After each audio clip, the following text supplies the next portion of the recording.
Oh, are we on? Okay. Hello, I'm Theodore David, Minister of the Canadian Literary Arts, and today we'll be talking about Transcendentalism. Now, you might be asking why a Canadian is introducing this topic in an American literature class. Well, to you I say, mind your own business, buddy, it's only a video. Now, let us begin by showing a brief clip explaining Transcendentalism. Perhaps the entire world. Where are you going?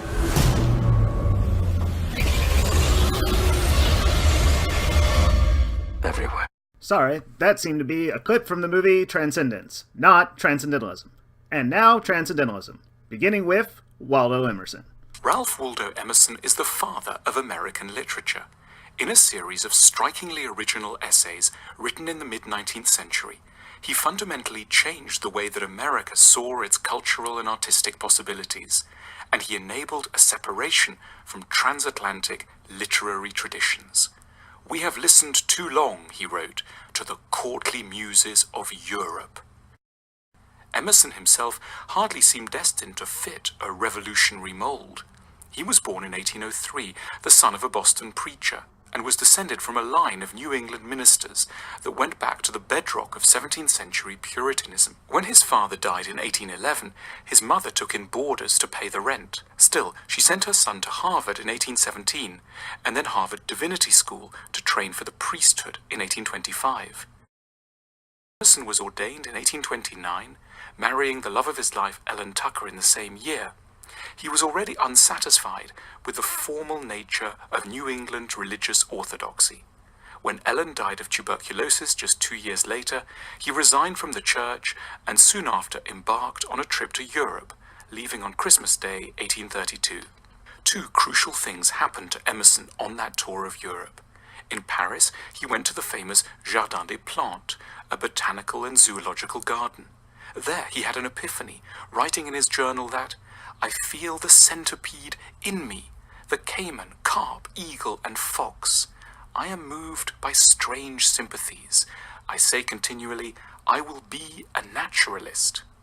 Emerson's insight was that nature is in us, a part of us, and not just its higher forms, but in all its grotesquerie and wildness. The second thing that happened on that tour was that Emerson met the English Romantic poets Samuel Taylor Coleridge and William Wordsworth, and found them rather ordinary, dry, and conservative men. The insight that Emerson drew from this was that if great men could be so ordinary, why should not ordinary men be great? Emerson had found two ideas that would guide his life's work: that man and nature are one, and that everyone can recognize that they are a uniquely significant human being. In his 1836 essay, Nature, Emerson outlined the germ of a new philosophy. A key element of this was the importance of American originality. In its opening lines, Emerson wrote, "Our age is retrospective. It builds the sepulchres of the fathers. It writes biographies, histories, and criticism. The foregoing generations beheld God and nature face to face, we through their eyes. Why should not we also enjoy an original relation to the universe?" America needed to stop looking back to its European heritage and start looking about itself. No past moment was more important than the present moment. No tradition was more important than novelty. No generation was better than the current generation. Everything that matters is here now, insisted Emerson, and that here was America. Everywhere Emerson looked, he saw people leading lives that were based on tradition, that were limited by religious forms and social habits. No one could be themselves, Emerson thought, because they were all too busy being what they were supposed to be. Emerson wanted to get rid of each of these burdens, the past, religion, and social forms, so that each person could find out who they truly were. As he put it, history is an impertinence and an injury. Our religion we have not chosen, but society has chosen for us, and society everywhere is in conspiracy against the manhood of every one of its members. We must, he argued, live from within, trusting nothing but our own intuitions. For, as he concluded, nothing is at last sacred but the integrity of your own mind. Emerson was a pantheist, that is, someone who believed that God exists in every part of creation, from the smallest grain of sand to the stars, but also, crucially, that the divine spark is in each of us. In following ourselves, we are therefore not merely being fickle or selfish, we are rather releasing a divine will that history, society, and organized religion normally hide from us. Emerson makes this pantheist connection explicit in what are perhaps his most famous lines. Crossing a bare common in snow puddles at twilight under a clouded sky, without having in my thoughts any occurrence of special good fortune, I have enjoyed a perfect exhilaration. I am glad to the brink of fear, standing on the bare ground, my head bathed by the blithe air and uplifted into infinite space. All mean egotism vanishes. I become a transparent eyeball. I am nothing. I see all. The currents of the universal being circulate through me. I am part or particle of God. Another aspect of the Epiphany that was to have a profound effect on American literature was the emphasis on the value of the ordinary. What Emerson put forward in essays like The American Scholar and The Poet was that the American everyday was a proper subject for literature. This was because for Emerson, the transcendentalist God is everywhere, and it's the poet's job to reveal this. There is no object, he wrote, so foul that intense light will not make it beautiful. Even the corpse has its own beauty. Welcome back. Now that you've learned about the father of Transcendentalism, you might be wondering, why did he talk so much about God, Guy? As you heard, Emerson was an ordained minister in the great church of Unitarianism. Now, if you don't know your thoughts from your queefs, here's Reverend David Usher to explain it. When people first find out about Unitarianism,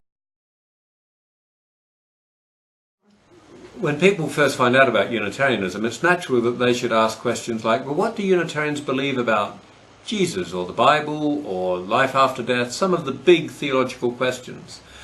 Unfortunately, they are always difficult questions to answer simply because in many ways they are the wrong question. People assume that belonging to a church or a religious community means that you all believe the same thing, whereas in fact a Unitarian congregation isn't predicated on the idea of everybody believing the same thing, and in fact there's a broad range of beliefs that Unitarians have on all theological questions.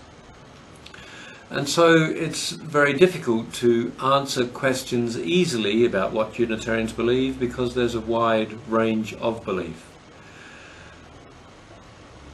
We don't have any creedal test. Our theological spectrum is very broad. It encompasses liberal Christianity, but it also embraces things like modern scientific and philosophical thought, New Age spiritualities, Earth-centered spiritualities, Eastern mysticism. Whatever seems true and relevant and useful, we can gladly incorporate into our Unitarian theology. Also, each individual Unitarian is encouraged to evolve their own theological views as their knowledge and as their experience of life evolves. So to ask the question, what do Unitarians believe about whatever, is a more complicated question to answer than might first seem. So what unites us is not conformity of belief, but rather commonality of principle and purpose. And we seek to live our religious lives with authenticity and integrity, but not only for the sake of our own spiritual health, but also for the benefit of the wider community. And the element of community is vital because it not only tests our own theological views, keeping us honest and challenging our prejudices and our ideas, but it is in community that we then better serve the world. We've never really gone in for simple catchphrases, but if there was a catchphrase which defined us, it would be deeds, not creeds. That is, if we are to be judged for our religious life, we should be judged on how we live in the world and what we do in the world, not by what we say we believe. Thank you, the Reverend Usher. Finally, I'd like to introduce you to the second giant of Transcendentalism, Henry David Thoreau. That's not to say he is an actual giant guy. Or that Emerson was either. As far as understood, both men were of modest, non-Brodian height. That's not to say they were midgets, of course. Both men were, as far as we know, were perfectly normal when it came to their size. Although, what wasn't normal was their hippie idea of living in the woods with trees. Won't catch me doing that, guy. Nope, I left my Roomba and skipped the dishes. In fact, I think I'll order some right now.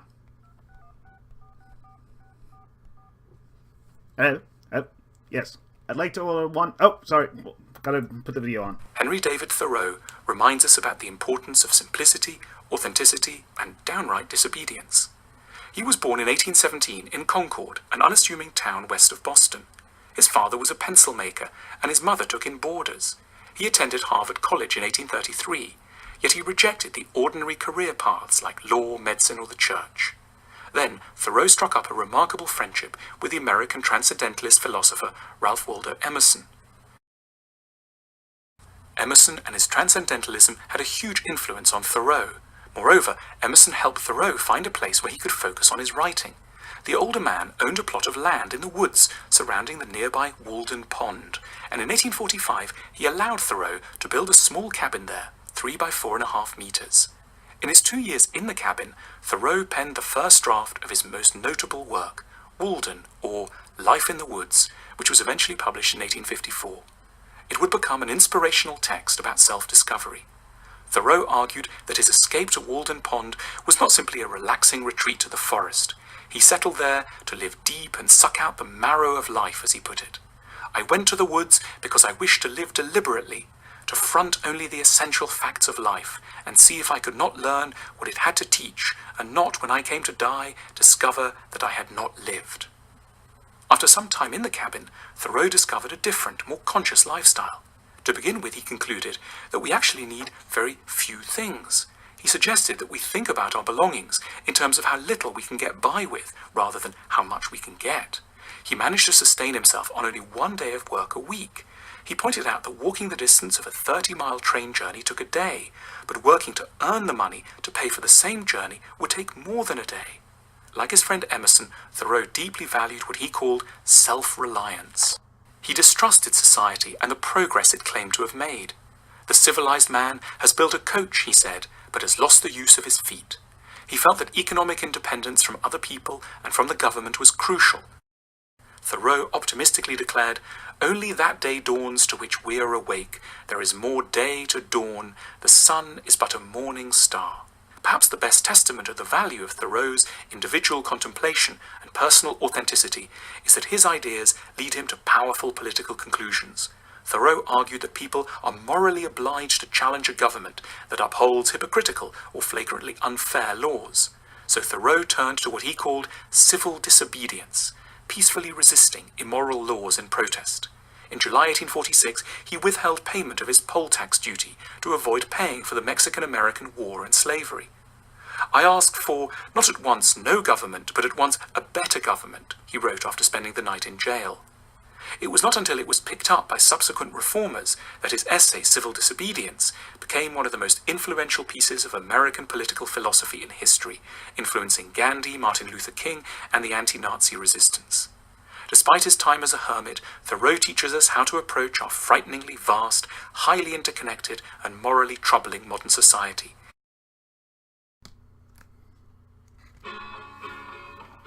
Ye gentlemen and ladies fair who grace this famous city, just listen if you've time to spare while I rehearse a ditty. And for the opportunity, conceive yourselves quite lucky, for 'tis not often that you see a hunter from Kentucky, oh Kentucky, the hunters of Kentucky, oh Kentucky, the hunters of Kentucky.